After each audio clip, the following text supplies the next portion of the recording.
Okay dear students, आज फिर से हम आ गए हैं आपके पास, क्योंकि अभी एग्ज़ाम हमारे नज़दीक आने वाले हैं और हमें तैयारियां भी करनी है।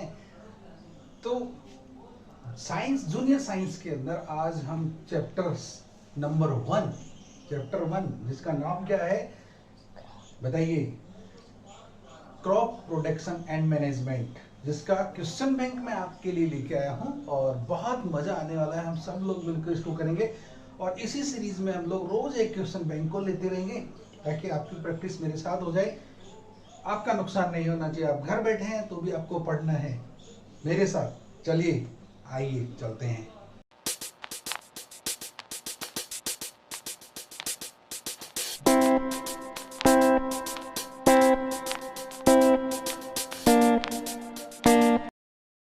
क्या पढ़ेंगे हम? Solution of chapter number 1। आपको अच्छे से पता है ये क्लास 7 साइंस का पहला चैप्टर है जिसका नाम है क्रॉप प्रोडक्शन एंड मैनेजमेंट, जिसके अंदर हम इसके सारे क्वेश्चन आंसर जो एनसीईआरटी के द्वारा प्रोवाइड किए गए, उसके अलावा भी हमें बहुत सारे ऑब्जेक्टिव टाइप क्वेश्चन हैं वो करने हैं और वो हम सब करेंगे। चलिए देर न करते हुए हम आते हैं हमारे क्वेश्चन पर।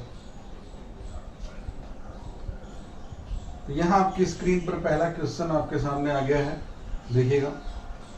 फर्स्ट क्वेश्चन है, select the correct word from the following list and fill in the blanks.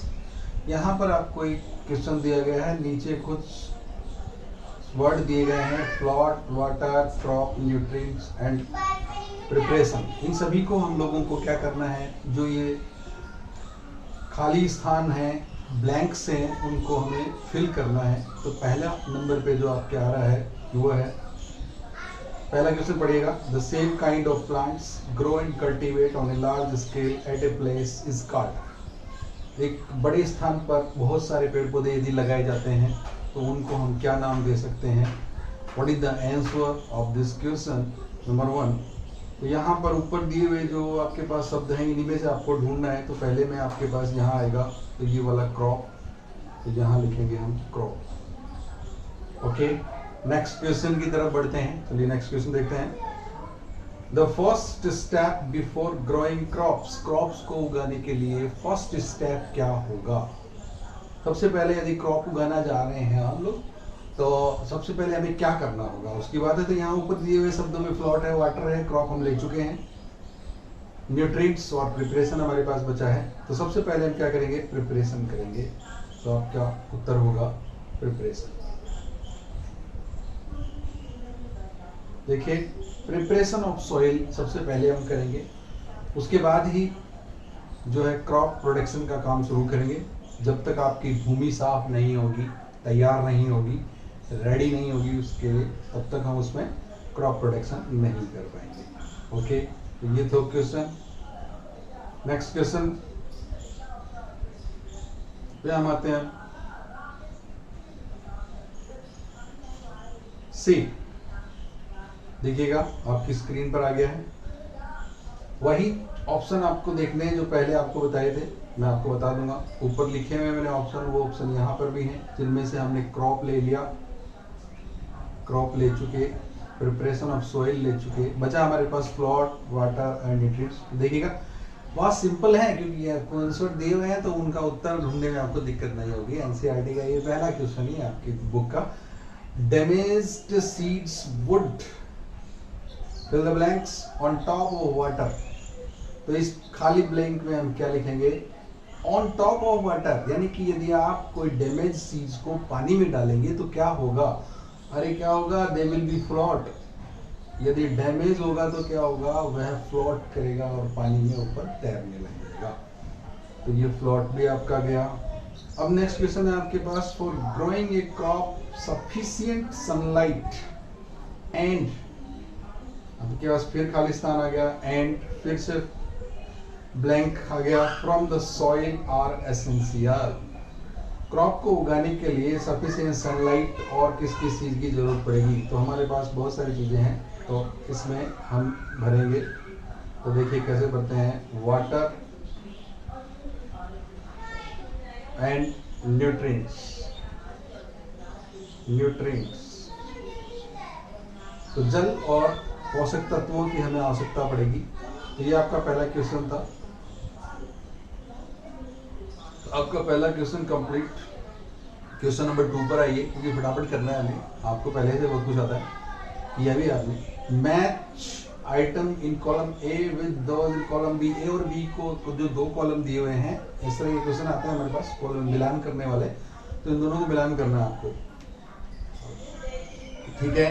तो आप इसको एक बार देखिएगा अच्छे से, और आपको कहाँ कहाँ से क्या क्या मिलान कर सकते हैं देखें और करें। तो सबसे पहले आपके दिया हुआ यहाँ पर इन्होंने खरीफ क्रॉप्स। तो खरीफ क्रॉप्स कौन सी हैं इनमें देखिएगा। ए में है food for cattle, urea and super phosphate. Phosphate इधर आ गया है थोड़ा टाइपिंग में मिस्टेक होने से। Animal excreta, waste, urine and plant, wheat, gram, pea, paddy and maize. तो खरीफ क्रॉप में कौन सा आएगा? तो खरीफ में कौन सा आएगा भाई? Paddy and maize. तो खरीफ को हम इससे मिला देते हैं। उसके बाद आता है आपके पास रबी क्रॉप्स। रबी क्रॉप्स में आपके पास में दूसरी फसल यहाँ दी हुई है व्हीट, ग्राम एंड पी। तो व्हीट, ग्राम एंड पी पर आ जाइए आपको। उसके बाद केमिकल फर्टिलाइजर्स, काउ डंग देखिएगा। तो ये कौन से होते हैं? यूरिया एंड फॉस्फेट, यहाँ आ जाएगा। Organic manure. ऑर्गेनिक मैन्योर क्या होता है? ऑर्गेनिक मैन्योर मतलब जो हमारी खाद होती है, हरी खाद जिसको बोलते हैं, मैन्योर जिसको घर पे बनाया जाता है। तो उसमें क्या क्या होता है? तो वहां पर यहाँ पर हम animal excreta, urine, plant waste, ये सारी चीजें इसके अंदर होती हैं। तो यहाँ पर इस तरह से हो गए। ये क्वेश्चन आप समझ गए होंगे, आपकी बुक आपके सामने है, आपको समझ में आ जाएगा, आप उस पर टिक लगाते जाइएगा, ठीक है। I think no any problem with you. Question number 3 पे आ जाइए। यहाँ दिया हुआ है गिव 2 एग्जाम्पल्स ऑफ ईच। दोनों के एक एक एग्जाम्पल देने हैं। दो एग्जाम्पल आप किसी के देंगे, जिसमें से आपके पास में सबसे पहले दिया हुआ है खरीफ की फसल। देखिए खरीफ क्रॉप्स आपकी क्वेश्चन आता है कई बार। Write the name of the kharif and rabi crops. तो खरीफ के अंदर आपके पास क्या क्या आएगा? तो खरीफ क्रॉप्स में आपके पैडी एंड मेज, धान और मक्का की खेती हमारे पास होती है।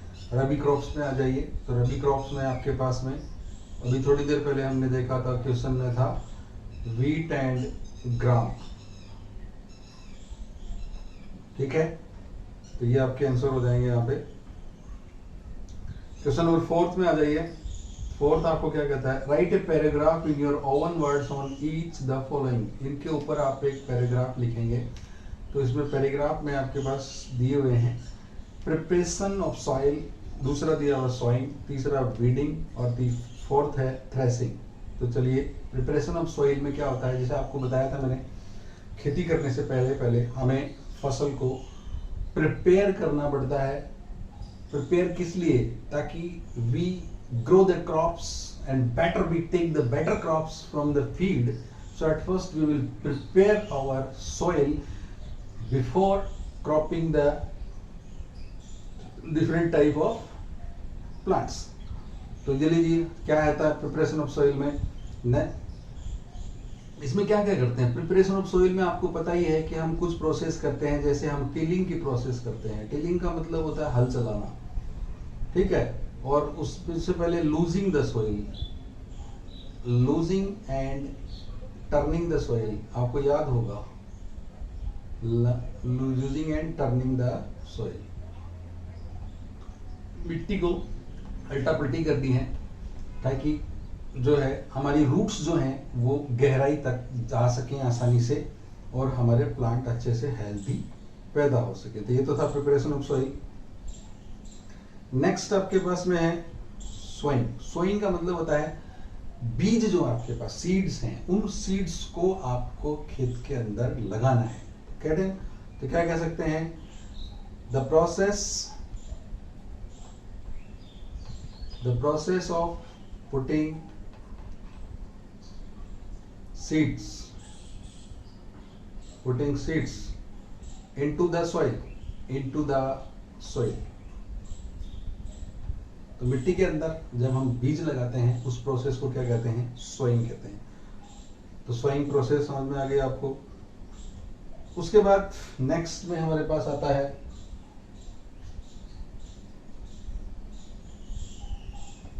जस्ट तीसरी बात है वीडिंग। वीडिंग क्या होता है? देखिए, वीडिंग एक प्रोसेस है। कभी कभी क्या होता है, हमारे प्लांट्स के साथ में कुछ ऐसे अनडिजायरेबल प्लांट्स जो होते हैं वे उग जाते हैं, तो उनको हटाने की जो प्रोसेस है उसको क्या कहते हैं, वीडिंग। तो लिख लीजिए, सम अनडिजायरेबल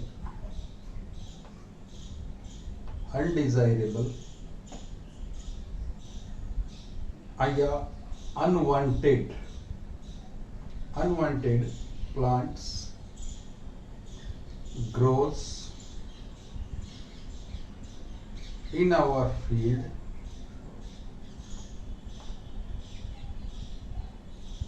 with crops। तो ये जो क्रॉप्स के साथ उगने वाले जितने भी प्लांट्स हैं, इनको ये हैं उग जाते हैं, क्रॉप्स हैं, क्रॉप्स के साथ उग जाते हैं, तो हम इसको क्या करते हैं, रिमूव करते हैं। we remove them by different type of the instruments, जैसे होरो है, इनसे हम इनको अलग करते हैं। तो यदि इनको हटाने की जो प्रोसेस है वो कहलाते हैं वीडिंग।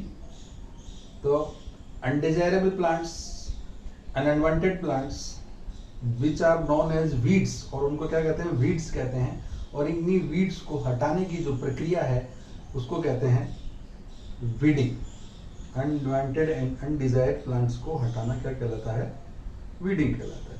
नेक्स्ट आपके पास बचता है थ्रेसिंग। तो फोर्थ नंबर पर आपके पास जो इसकी वर्ड्स को जो आपको पैराग्राफ में बदलना है, तो थ्रेसिंग आ गया आपके पास। थ्रेसिंग क्या है? थ्रेसिंग एक प्रोसेस है जिसके अंतर्गत जब हमारे पास ग्रेन खेत से जब हमारे पास आता है तो उसके ऊपर कुछ भूसा टाइप में लगा होता है, उसको हटाने की जो प्रोसेस है उसको कहते हैं थ्रेसिंग। वो एक मशीन की सहायता से होता है, ठीक है। उसे थ्रेसर भी कहते हैं हम गाँव की भाषा में, नॉर्मल वे में थ्रेसर मशीन के द्वारा हटाते हैं हम लोग।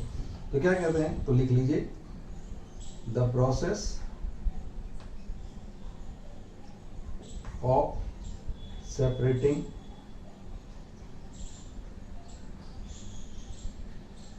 separating the grain seeds from the calf। देखिए काफ, ये जो काफ है,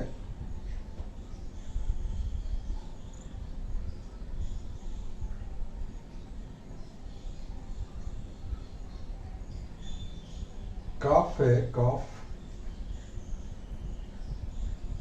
काफ एक तरह का कवरिंग होता है।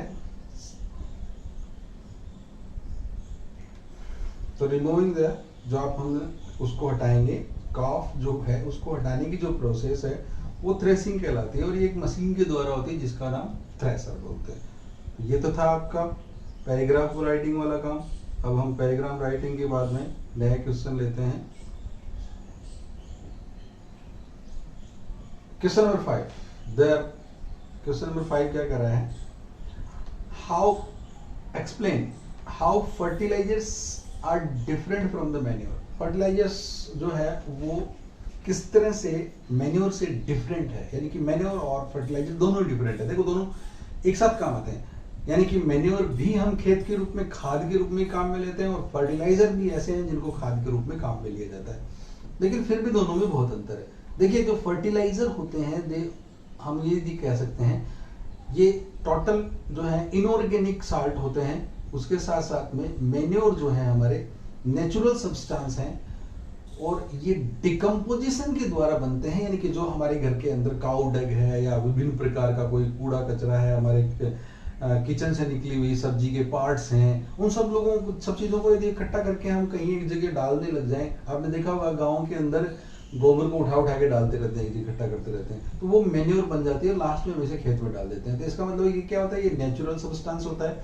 और जितने भी फर्टिलाइजर्स होते हैं उनको कहाँ बनाया जाता है, उनको फैक्ट्रियों में बनाया जाता है। तो fertilisers are made in factory, और वो केमिकल्स होते हैं उनके अंदर, मैन्योर्स में केमिकल्स नहीं होते हैं।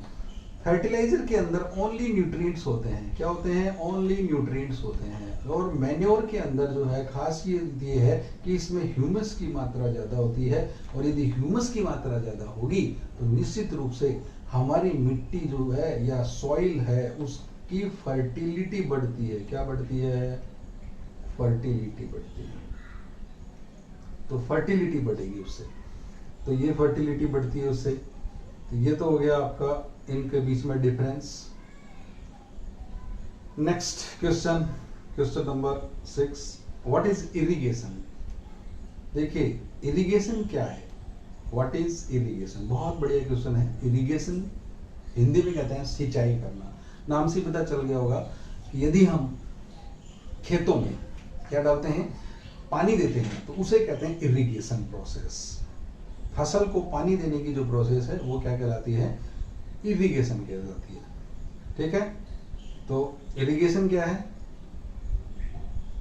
ये जो इरिगेशन है यानी कि आप ट्यूबवेल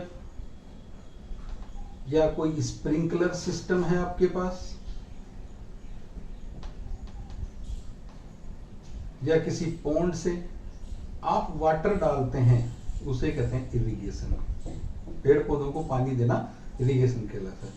अब इनमें क्या कह रहा है, आगे बोल रहा है describe 2 methods of irrigation which conserve water. देखिए आगे क्वेश्चन में कुछ उसने ट्विस्ट दे दिया है कि ऐसी कोई 2 पद्धति बताइए कृषि के लिए जिसमें हम पानी सिंचाई करने के लिए ऐसी कोई 2 पद्धतियां बताइए जिसमें बहुत कम वाटर यूज होता हो। तो जैसे कि आपने पढ़ा भी है, तो हमारे पास ऐसे कौन कौन से हैं? तो एक तो आपके पास में है ड्रिप इरिगेशन, तो नाम लिख सकते हैं ड्रिप इरिगेशन, बूंद बूंद सिंचाई। और दूसरा आप क्या कह देंगे? स्प्रिंकलर सिस्टम, यानी कि फव्वारा पद्धति जिसको कहते हैं। एक है बूंद बूंद सिंचाई करना और दूसरा है फव्वारा पद्धति के द्वारा हम ये करेंगे। ठीक है, तो next question, if wheat is sown in the kharif season. देखिए क्या बोल रहा है, इस क्वेश्चन को थोड़ा सा समझने की कोशिश कीजिएगा। यदि हम व्हीट को खरीफ के सीजन में बोते हैं, इसमें बोएंगे खरीफ के सीजन में बोते हैं, व्हाट वुड हैपन, क्या होगा? तो सीधी सी बात है, व्हीट जो क्रॉप है इट इज सोन इन नवंबर या दिसंबर में बोई जाती है, और कब तक जाती है? मार्च से अप्रैल तक जाती है। ये ग्रोन किए जाते हैं विंटर सीजन में, और यदि हमने इसको गर्मी के सीजन में बो दिया यानी कि तो दिक्कत हो जाएगी साहब।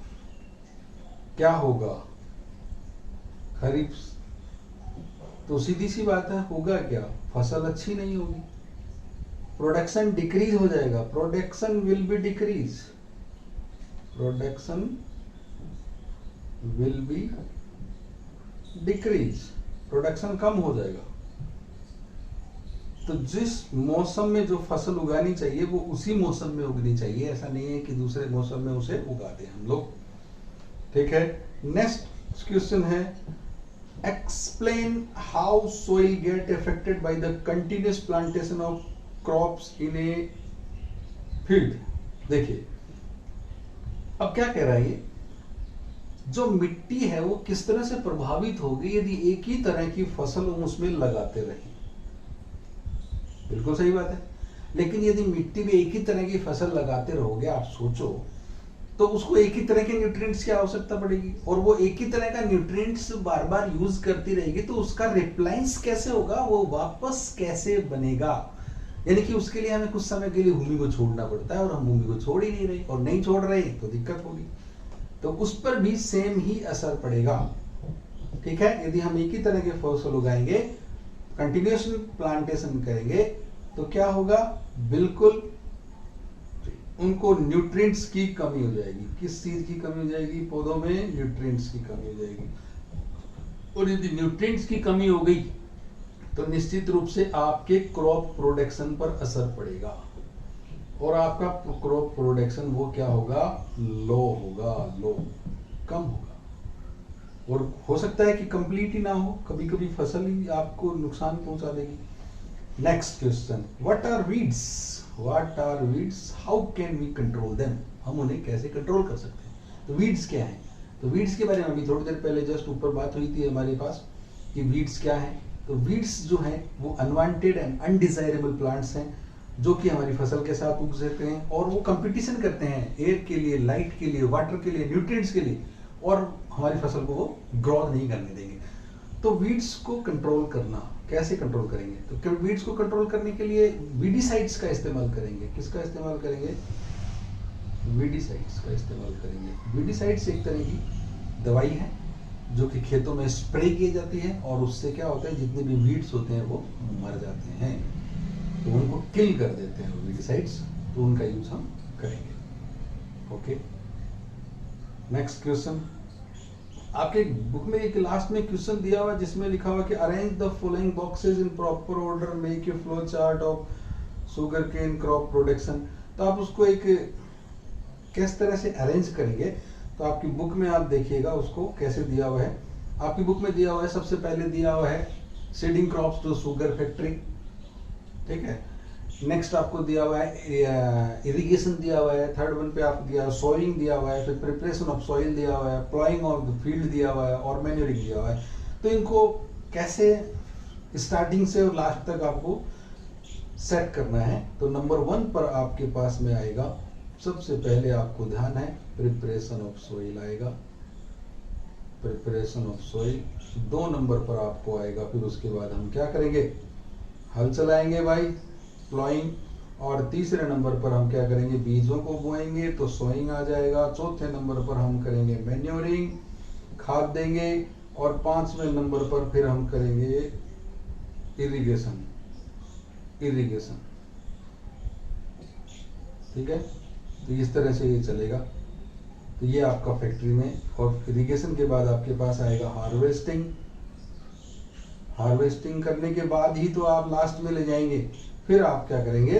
सेंडिंग टू फैक्ट्री, आप फैक्ट्री में भेज देंगे। तो इस तरह से आपको इसको सेट करना है, क्रम वाइज लाइन से सेट करना है।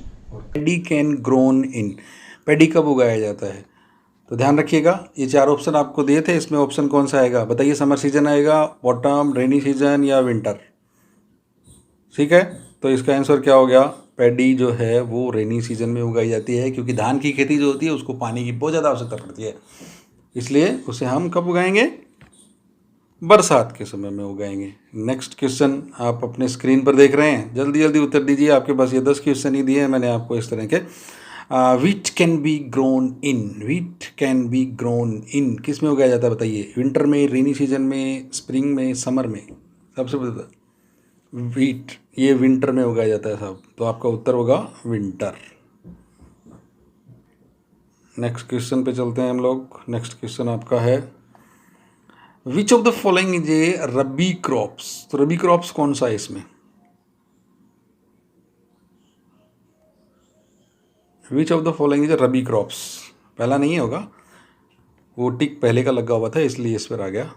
तो which of the following is a rabi crops, तो रबी क्रॉप कौन सी है इनमें से? तो इनमें से रबी क्रॉप है मस्टर्ड, ठीक है। पैडी हो नहीं सकता, मेज हो ही नहीं सकता, सोयाबीन नहीं होगा। तो नेक्स्ट क्वेश्चन पे हम आते हैं, और नेक्स्ट क्वेश्चन हमारा है losing and turning of the soil. उसको क्या कहते हैं? लूजिंग एंड टर्निंग ऑफ, तो ब्रॉडकास्टिंग कहते हैं, टिलिंग कहते हैं, ट्रांसप्लांटेशन, तो टिलिंग कहते हैं। मैंने पहले बता दिया था आपको ये क्वेश्चन, ठीक है। और नेक्स्ट क्वेश्चन देखिए, sowing the seeds manually is known as, ठीक है। तो क्या कहेंगे? Sowing seeds manually is known as ploughing, तो हल चलाना हो गया, ब्रॉडकास्टिंग फैलाना हो गया, और टिलिंग हल चलाना हो गया, ट्रांसप्लांटेशन एक प्लांट को एक स्थान से दूसरे स्थान पर ले जाना हो गया। तो यहाँ पर क्या उत्तर आएगा बताइए? Sowing the seeds manually known as, manually यदि आप कहते हैं, उगाते हैं, तो उसको क्या कहते हैं? ब्रॉडकास्टिंग बोला जाता है, उसे क्या बोला जाता है? ब्रॉडकास्टिंग बोला जाता है। ओके, तो नेक्स्ट क्वेश्चन पे आते हैं हम लोग। नेक्स्ट क्वेश्चन आपका है, the method of transferring seeding seedlings from nursery to field is known as. यदि नर्सरी से हम छोटे छोटे पौध उगाते हैं और उनको लेके आते हैं और खेत में किसी क्यारी में ले जाके लगाते हैं, उसको क्या कहते हैं भाई? देखिए, यदि ट्रांसफ़र हो गया, ट्रांसफ़र शब्द साथ में आ गया तो उत्तर सीधा सा इसमें देखते ही पता चल जाएगा कि ट्रांसफ़र कहाँ है, तो ट्रांसप्लांटेशन, यानी प्लांट को क्या किया है आपने, ट्रांसपोर्ट किया है। ठीक है, तो ये आपका उत्तर हो गया। नेक्स्ट क्वेश्चन आ जाइए आपके पास में।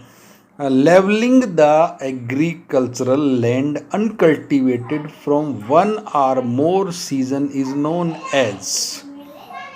ठीक है, लेवलिंग की बात कर रहा है, तो इसमें क्या आएगा भाई लेवलिंग में? जल्दी बताइए। फील्ड फैलो, क्या बोलेंगे इसको? इसमें क्रॉप रोटेशन नहीं आ सकता, मैनरिंग नहीं आ सकता, थ्रेशिंग नहीं आ सकता, फील्ड फैलो बोलेंगे इसे। क्या बोलेंगे? Field fallow. नेक्स्ट क्वेश्चन आ जाइए, क्वेश्चन नंबर 8 पे आ जाइए। Chemical substance rich in specific nutrients are called. तो chemical substance rich in specific nutrients are called क्या कहलाएंगी? जिसके अंदर न्यूट्रिएंट्स की मात्रा बहुत ज़्यादा होती है। और केमिकल सब्सटेंस है अपने आप में तो मैन्योर हो नहीं सकता। फर्टिलाइज़र, पेस्टिसाइड भी है तो केमिकल भी, वीडिसाइड भी केमिकल है। लेकिन न्यूट्रिएंट्स की बात कर रहा है यहाँ, न्यूट्रिएंट्स की जब बात कर रहा है तो फर्टिलाइज़र आएगा यहाँ पर। क्या आएगा? फर्टिलाइज़र आएगा। ठीक है, तो नेक्स्ट क्वेश्चन हम देखेंगे, क्वेश्चन नंबर 9। क्वेश्चन नंबर 9 क्या कह रहा है आपको? Chemicals which kills weeds are known as. Chemicals जो वीड्स को मारते हैं उन्हें क्या कहते हैं? अरे सीधी सी बात है, जहाँ वीड लिखा हुआ है तो यहाँ पर वीड कहाँ है यार? वीडिसाइड्स आ गया। ठीक है, वीडिसाइड्स। वीडिसाइड का मतलब ऐसा केमिकल जो क्या करता है? वीड्स को मारता है, वीड्स को मारने वाला। क्वेश्चन नंबर 10, तो ये क्वेश्चन है, देखिएगा इसको। Cutting and gathering of crops after maturation is known as. जब आपने फसल को काट लिया, इकट्ठा कर दिया, तो उसको क्या कहेंगे हम भाई? हार्वेस्टिंग कहेंगे कि थ्रेसिंग कहेंगे, ब्रॉडकास्टिंग, टिलिंग?